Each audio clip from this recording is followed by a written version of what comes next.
Recibirte aquí en tu casa en la Octava, Temoris. ¿Cómo estás? Muy buenas tardes. Jesús, es un gustazo. Gracias por la invitación y bueno, vamos a conversar hoy porque ha estado muy rico todo lo que está pasando estos días. Oye, ¿cuál es tu lectura? Qué complicado. Cierto, existe una agenda, no sé si tú coincidas conmigo, por parte de medios, por parte de ciertos intereses, de cuestionar, de criticar al actual gobierno constantemente. Pero ¿es la forma idónea de responder con este tipo de acciones por parte de la presidencia desde Palacio Nacional, con este tipo de plano, de secciones, ¿no? En donde se dicen ellos, vamos a evidenciar el que está mintiendo? ¿Qué lectura le damos a esto que hoy vimos, Temoris? Sí, o sea, bueno, la agenda es clarísima, ¿no? Hay la intención de ir creando algunas narrativas, sobre todo pensando la consulta revocatoria que vamos a tener el próximo año sobre el mandato del presidente y también más allá hacia la construcción de una candidatura opositora, ¿no? Estas narrativas pretenden, pues, convencer, por ejemplo, de que estamos viviendo en una especie de dictadura en construcción. Y lo que vimos el año pasado y que marcaron hoy en la mañanera, en el quién es quién en las mentiras, sobre un supuesto espionaje contra periodistas. Yo me dedico a la defensa de la libertad de expresión y si hay algún tipo de espionaje, me interesa muchísimo demostrarlo y denunciarlo, pero en este caso están utilizando sin pruebas o haciendo afirmaciones sin pruebas de que hay un espionaje con realidad no tienen absolutamente nada. El Universal sacó una portada de aire, de saliva. Entonces, existe esta agenda. Ahora, a mí no me parece que al presidente le toque encabezar la ofensiva contra ella. En primer lugar, porque hay como demasiadas cosas que urgentes como para que él dedique tanto tiempo como lo hace cada mañana, no solamente con este nuevo ejercicio de quién es quién, sino en general, como para que él lo dedique a estarse peleando con los medios de comunicación. Para eso tiene un coordinador general de comunicación social y voceros. Entonces, que él lo haga me parece. Además, es un duelo desigual. Él es el presidente de los Estados Unidos mexicanos, no es otro columnista, no es otro periodista. Y por un lado, eso significa que está elevando a Loret de Mola y a Reforma y a todos estos, los está elevando a su estatura, y por el otro lado, él, o sea, porque finalmente no consigue hacer esto y el peso de la palabra presidencial es mucho más pesada. Aunque me parece que Ramón Riva Palacio no tiene cara, no tiene autoridad moral para estarse quejando, sí tiene razón cuando dice que hay muchas personas que se toman muy a pecho lo que dice el presidente López Obrador y que podrían cobrarle en la calle, encontrándoselo, lo que para el presidente solamente es su derecho de réplica. Y lo peor es que está mal hecho, estuvo muy mal hecho. O sea, yo estaba preguntándome, ¿qué cosas nos darán de nuevo? Porque el pleito de Andrés Manuel con los medios se da todas las mañanas. Entonces, ¿qué harán de nuevo, no? Entonces ponen a esa señorita, Ana Elizabeth García, que, bueno, comete errores, ¿no? Por ejemplo, dijo que Riva Palacio había sido asesor de noticias de Salinas y eso jamás, o sea, él fue director de una agencia, de la agencia Notimex, eso no es un asesor de noticias. Y cometió varias, dijo, por ejemplo, que López Dóriga era el representante de Televisa, a López Dóriga lo corrieron de Televisa hace 5 años, pero además es un ejercicio que es bastante simplón. Ellos dicen tal cosa y yo digo que es mentira. ¿Por qué dice que es mentira? Pues porque sí, o sea, ni siquiera se esfuerzan en presentar algunos argumentos. El primer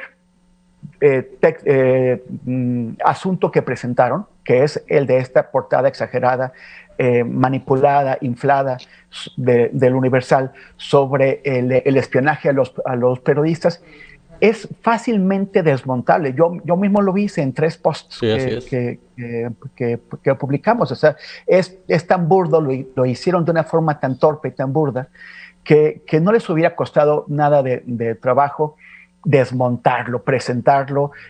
Incluso en la Octava, en el Octágono, hicieron un una pequeña capsulita donde en 60 segundos mostraban todos los hilos de cómo se había hecho ese montaje. Pero ahí, en el quién es quién, no hicieron ese esfuerzo, no les interesó. Solamente dicen, es mentira y ya. Y de esa forma no los exhiben, solamente se colocan al mismo nivel de ellos. Ellos dicen, yo digo. Si tú tienes los elementos, expónlos y la gente lo va a entender. Pero si tú dices solamente créanme porque yo digo, pues te van a creer los que de antemano te iban a creer. Y los que no te iban a creer de antemano tampoco te van a creer. O sea, no hay un esfuerzo por convencer más allá de la parroquia, más allá del círculo de los convencidos. En un momento, Temoris, tú no me dejarás mentir, tienes un libro incluso ya sobre ello, de las fake news, de la posverdad, en donde la verdad se convierte en lo que yo quiero creer y no en lo que es. Y es una narrativa muy peligrosa.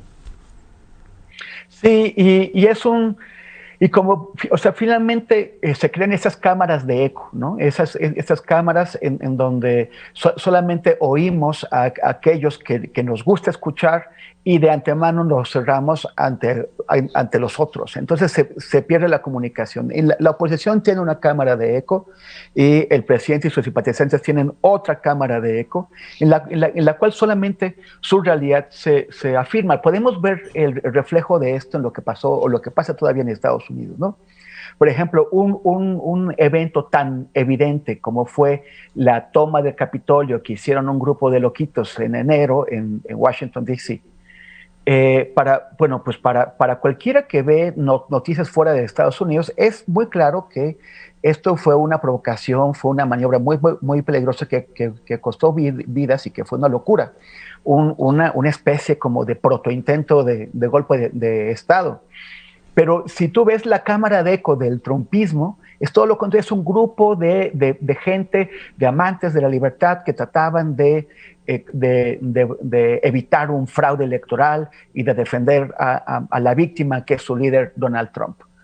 Y en el otro lado también tiene sus propias cámaras de eco. Eso está pasando en México y ya está pasando en muchos países del mundo. Esto es una época en la que la llegada de las tecnologías de la información, las llegadas de Internet, de las redes sociales, en lugar de favorecer un intercambio más abierto, más respetuoso, más amante de conocer otras verdades, otras realidades, que era lo que algunos pensamos que iba a ocurrir, en realidad ha ocurrido lo contrario. Nos hemos encerrado en nuestros nichos, en nichos donde solamente, o sea, en nuestras cámaras de eco, ¿no?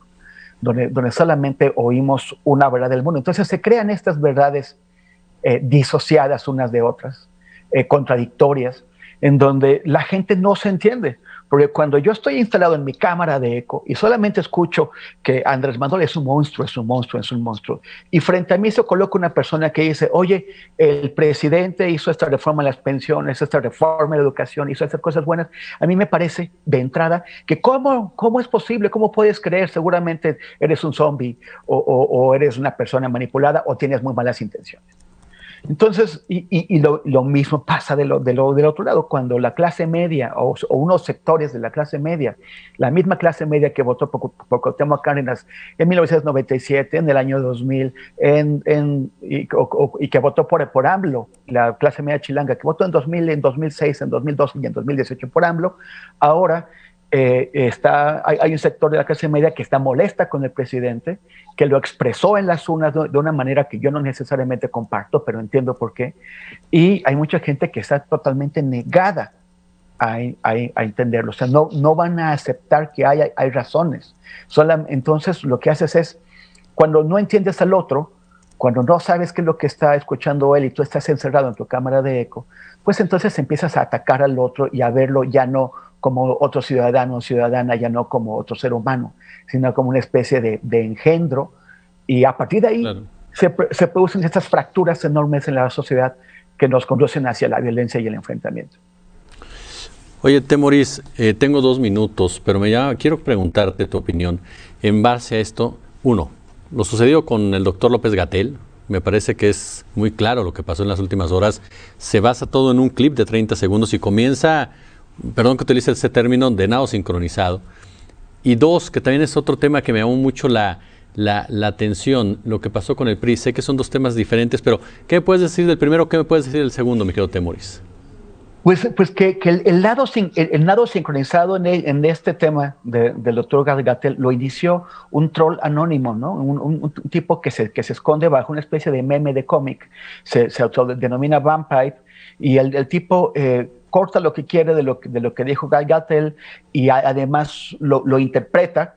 Y un montón de comunicadores toman a esta figura, a ese tipo que no es un periodista, no es una persona, hasta en su propio perfil de Twitter dice, no me crean, o sea, sí, y lo toman como si fuera una persona con autoridad sobre el tema, a quien tuviéramos que respetar y oír. O sea, hasta el diario Reforma acabó copiando su 8 columnas, su titular de portada de lo que dijo este Vampire.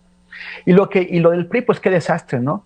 O sea, el PRI siempre ha resuelto sus problemas internos, o sea, sus problemas externos y internos a balazos, esto no es novedad, y a trancazos entre ellos mismos. El problema es que antes se peleaban por el poder, y ahora son un partido que tiene 4 estados, tiene 4 gubernaturas, pero de esas 4 solamente controla un congreso local. O sea, en estas elecciones perdieron 8 estados, pero además otros 3 estados no tienen el congreso local porque lo perdieron solamente en Coahuila. O sea, ya el PRI podría convertirse en partido coahuilense institucional. Y por eso se están peleando. Ulises Ruiz, que había amenazado con hacer otro partido, ahora dice, pues aunque sea el cadáver voy a intentar apoderarme de él. Claro. Mi querido Temoris Greco, siempre de verdad es un placer, un honor para tu servidor platicar contigo y aprender de ti. Te mando un fuerte abrazo. Para mí es un gustazo, Jesús. Nos vemos a la próxima. Abrazote. Gracias. Hacemos una pausa, no se vayan.